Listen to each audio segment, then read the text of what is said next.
And so again, we're going to see results that look fairly similar to scenario one. Again,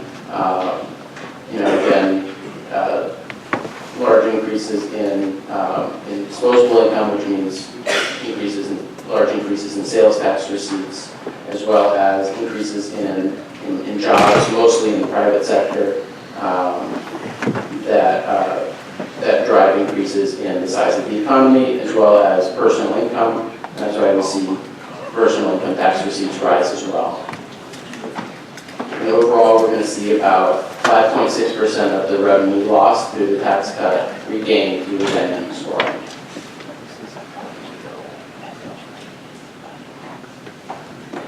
And finally, in scenario 6, we had in the corresponding cut in expenditures.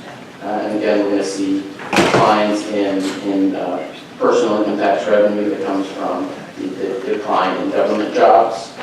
There is going to be a small loss in private sector jobs, but it's going to be fairly minimal and a relatively small decline in the population. But again, we are going to see still an increase in disposable income as people are being, there's less personal income that's being earned in the state, but there's a lot less of that that's being taxed. And so on that, there's going to be some counterbalancing where there is going to be a little bit of revenue regained from the increase in sales tax, despite the further decrease in the income tax base. And so that takes me to the end of this option A scenario, this proposal rather. And so I'm happy now to turn to option B. Again, this is going to be, the analysis is going to be structured in the same way. The difference between option A and option B, again, is going to reduce the number of income tax tables down to 1 and lower the top marginal rate from 6.9 to 6.5%. But if there are, in the lower income tax brackets, relative to the current statute that would take effect in January 2019, some of the lower tax brackets do have higher marginal tax rates in this proposal. And so we were asked to analyze option B in combination with a refundable earned income tax credit that was estimated to be worth about $80 million in revenue. So option B on its own would be about 125.7 or 125.8 rather $1 million decrease in revenue. We modeled that in addition to the $80 million, so about $205.8 million decline in state revenue as the driver of this analysis. And again, the scenarios are going to be the same, the disposable income, the production costs, and the blended approach, and then with and without corresponding expenditure cuts. And I would say what you're going to see here is so in the governor's proposal, the static loss was 180 million. In option A, it was 276 million. In this case, it's in between. It's about 205.8 million. And so these results are largely going to be in the middle of those two. So you can think of the governor's proposal in option A as being kind of the two extremes, and this will be kind of more intermediate. And so unless there's an objection, I'm happy to kind of go through fairly quickly, but these results should make sense in the context of the other two proposals.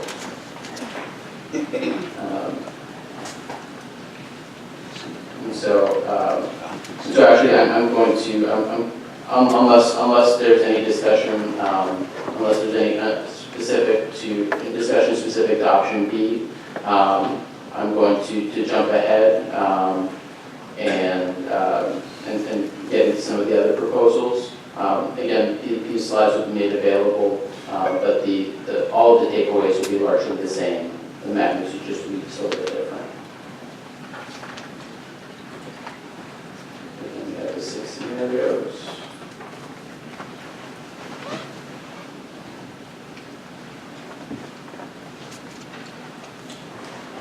Okay, so I'll pause for a second if there are any kind of final more questions about the personal income tax proposals that we just discussed. They're coming up. There's still 5 proposals. We did just one analysis for each. Okay, you got a question, Representative Johnson? Yeah, just a quick question. When you're looking at the scenario D, option B, that would, if you have children and you get the federal income credit, that would benefit you. If you are retired or fixed income and you don't have children, then that you'll actually pay more taxes. Okay. Thank you, Mr. Chair. This representative, so this would be the 80 million, for example, would be kind of an aggregate, and certainly wouldn't. Right, there would be populations that benefit and populations that don't benefit. And so here we took kind of an aggregate approach. Certainly, to some extent, we might be able to look, at least kind of bracket by bracket and look at some of the demographics within each bracket and say, maybe the gains are mostly accumulated here or there. For now, it was more of an aggregate approach. But with more detailed information, we could certainly target these different populations a little bit better in the analysis. Thank you, Mr. Chair. Go ahead and continue. Thank you, Mr. Chair. So now I'm going to turn to, again, I said there are 5 more proposals. For the remainder, they're in magnitude, they're relatively smaller. And so here we just ran a single scenario for each of these proposals. So this should occur hopefully. And here, except in one particular case, we did not model any corresponding expenditure cuts. So again, there are 4 corporate income tax related proposals. The first is a proposal to cut the top marginal rate from 6.5% to 6%. In this case, the static impact is estimated to be about a $32 million loss in corporate income tax revenues for the state. And so the way that we modeled this was it was just as a decrease in business costs of $32 million that was, again, going to be spread across all for-profit sectors. And so in looking at the scenario, we're going to see largely, qualitatively, we're going to see similar types of results to what we saw in the scenario 3 of the income tax proposals, where we looked at decreases in business costs as well. So we're going to see increases in employment, again, largely coming from the private sector. That comes as a result of the private sector becoming somewhat more competitive relative to its neighbors, at least in a static sense. And that increase in production, the increase in jobs that comes with that increased production is going to induce some in-migration, as people see more increased job opportunities. That's going to raise gross state product as well as total output in the state. And that is going to increase disposable income, personal income in general, as well as disposable income, as there are more people earning income. So there's an increase in overall personal income tax with the jobs increases, and that's going to generate both increases in income tax receipts as well as sales tax receipts. And so we see, in terms of government revenue, we see an overall decline in revenue of 30.8 million instead of the 32 million, which is about 3.8% revenue recapture, so to speak, from the increase in economic activity from this dynamic scoring analysis.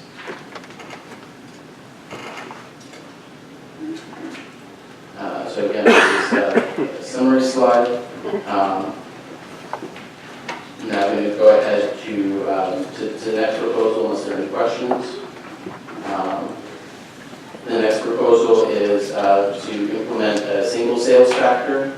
And so what that means is currently, so this is about determining what should be the tax base be for the corporate income tax in the state of Arkansas.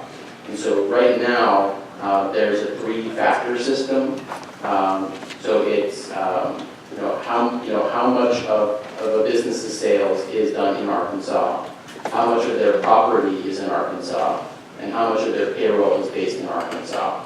And right now, the sales factor is worth 2 times each of the other 2 factors. But those 2 other factors still remain and are taken into account when apportioning the percentage of a company's net income that is attributable to Arkansas, that Arkansas can tax.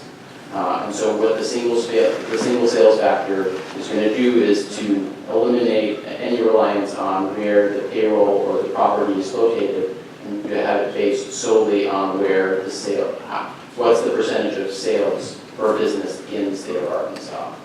And so, for example, if there's a business that's located entirely within Arkansas that does a lot of exporting, this would be a boom for them, for example, because now they're not penalized, so to speak, for having property and payroll in Arkansas.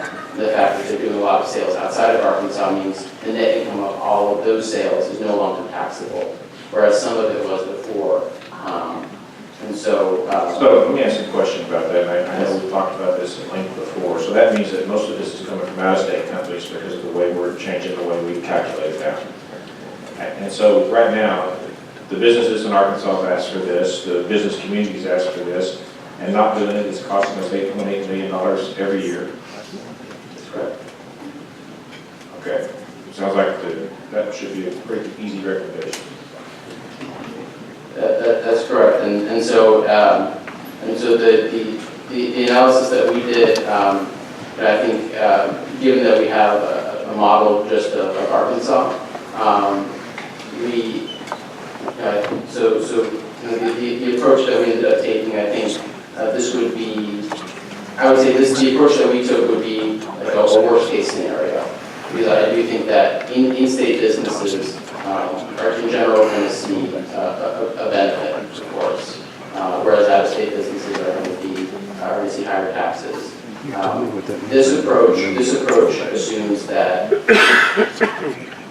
the cost falls on in-state businesses, which is not going to be accurate. But I think given that we don't know exactly where the sales and property and payroll are happening, I think we use this fairly conservative approach, but I do think that there is good reason for in-state businesses to think that this is actually going to be a boom to the economy, and kind of there is going to be overall, of course, an increase in revenue, and that is going to come largely from out-of-state businesses. I think that did Missouri just change the single sales tax factor also? Yes. Yeah. Exactly, and so I think, again, this is going to be a fairly conservative year. I think this is going to be a worst case scenario, because we ended up modeling the revenue increase, kind of the tax increases as occurring within the state, when really they're probably going to be occurring more outside of the state.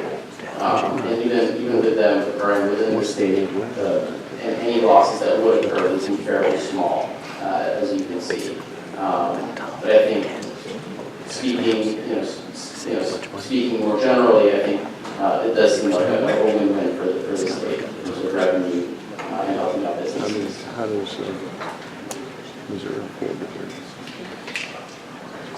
The next proposal that we analyzed is a repeal of the throwback rule, in which here, currently the throwback rule is that any sales that are made outside of Arkansas that don't end up being taxed for some reason or another are thrown back to Arkansas to be taxed.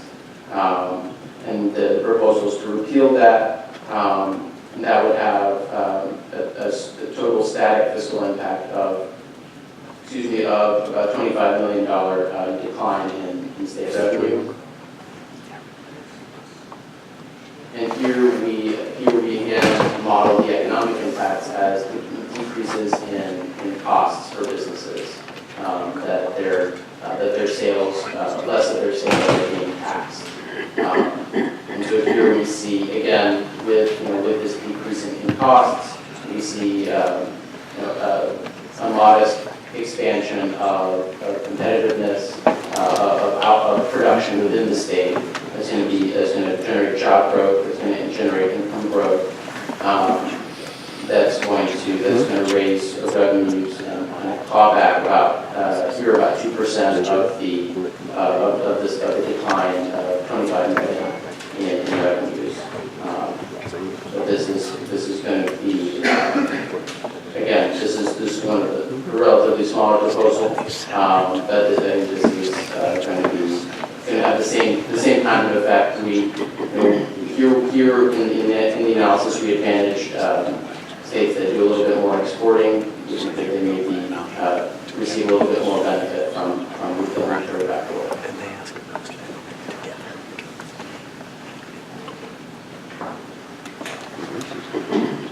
And the final kind of state and business tax proposal that we'll be looking at will be repealing the franchise tax. That's going to be a static reduction in revenue of about 29 million, which is the tax on businesses' capital stocks.